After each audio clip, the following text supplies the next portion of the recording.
Hi everyone, I'm Joe. Today it's time for me to do a book review of Wyrd Sisters written by Terry Pratchett. So first of all, this was first published in 1988. This is the 6th Discworld novel, and it is the second novel in the Witches character subseries, which starts with equal rights. So first of all, I'll start with a very simple idea, and that is, what is the Discworld? So the Discworld is very much as it sounds. It is indeed a flat, disc-shaped world which rests on the back of 4 very large elephants, which obviously stand on the back of a very large world turtle, which, as you would expect any self-respecting world turtle to do, it swims through space the same as it would if it was swimming through water. Sounds strange, it makes perfect sense when you get into the book. So the setting of this particular book is Lancre, which is in the Ramtop Mountains, which is essentially a very much a Welsh type environment with the harsh terrain and the jagged cliffs and crags and that sort of thing. And that should give you an indication of where we might go with this. So it starts off quite simply with a murder, specifically the murder of the king, King Wyrd. Now, he's a bit surprised to find himself, or at least the ghost of him does, to find out that he's actually at the bottom of a flight of stairs with a dagger in his back. That's not the normal state of affairs when he wakes up in the morning. It happens to be the new state of affairs for him, however. And this creates a whole world of problems, especially when his newborn baby son gets spirited away from the people who killed him, who obviously would then kill his son. So they are obviously after his power and his throne. His son is given into the care of the 3 witches of the title. Those 3 witches are Granny Weatherwax, Nanny Ogg and Magwag Garlic. I'll talk about them surely in a while. And they essentially manage to get the baby away safely, and they essentially get the baby adopted by the head of a travelling theatre company, because to them that must be a fairly safe and also reliable life for a small baby to have. And obviously, as it's a travelling theatre company, it should be well away from any danger of repercussions from the death of its father, King Wyrd.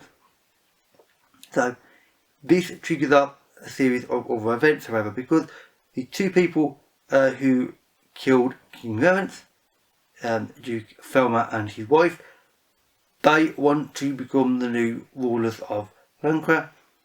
Things don't exactly go the way they expect, however. They are very much city people who have come back to Lancre, because that happens to be where they're originally from, and they're not used to Lancre and that environment. They're used to city people, a city environment where people are more blatant with what they say. Lancre is not quite the same, and they are having a greatly difficult time with it. Frankly, they deserve it, considering they are going on murdering people.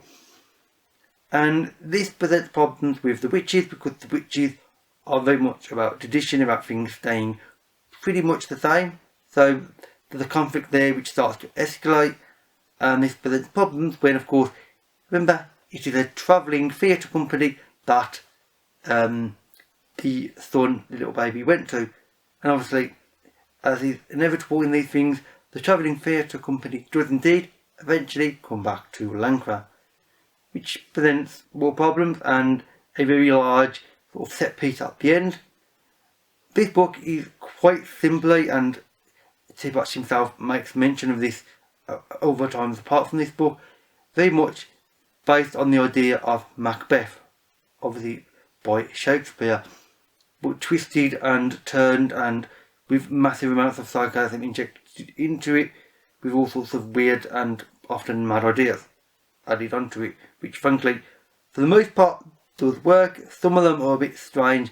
They don't always work. Some of the little additions and odd elements he's added, but that is often the case with books. Mostly they do, though.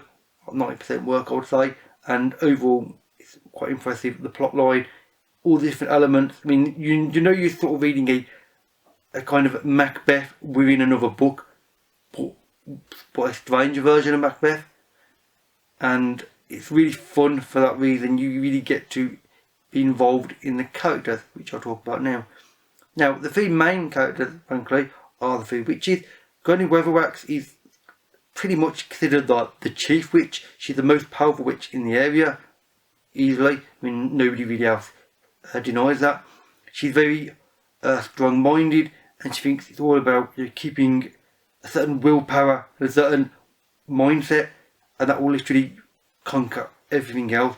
You don't need anything else. If you can get your mind in the right place and the psychology of you, everything else will fall into place. Which frankly I tend to be quite often, like, I have to admit. And then you have Nanny Ogg, who is the head of the sort of massive family group, the Ogg family, the matriarch of that. She has many children, they have many children. The Ogg clan are massive, but thankfully for the area, they love to argue mainly with each other. So they are content with just having a big family argument 24/7 every year of their lives. Which, you know, and Nanny Ogg's in the middle, and she's basically enjoys being surrounded by family all the time. Then we have Magvat Garlic. His name should have been Margaret, but her mother couldn't spell, frankly, so ended up being called Magvat, as you know. She is the youngest of the witches. She is, as far as Granny Weatherwax is concerned, a wet hen. She's sort of soft-minded and a bit weak-willed, well, at least that's what impression you tend to get. She's not actually quite what she seems. And she's more compassionate and more personal than the other two. And that combination of the sort of hard-minded Granny Weatherwax, although she's got more emotion than she appears, the open-minded Nanny Ogg, who is actually harder and more harsher than she can be at first glance, and Magvat, who is obviously contrast to both of these as well. That combination of three characters is fantastic. And you've got several other major characters along with this. You've got King Round II, or his ghost, who is a really fun and interesting character, being a ghost, of course. You have all the theatre company players, one of which is the son of the king, which I'm not going to talk about him, but he's an important character and an interesting one. His psychology and the way he looks at life is quite interesting because he's adopted forcibly, and it's an interesting configuration to be.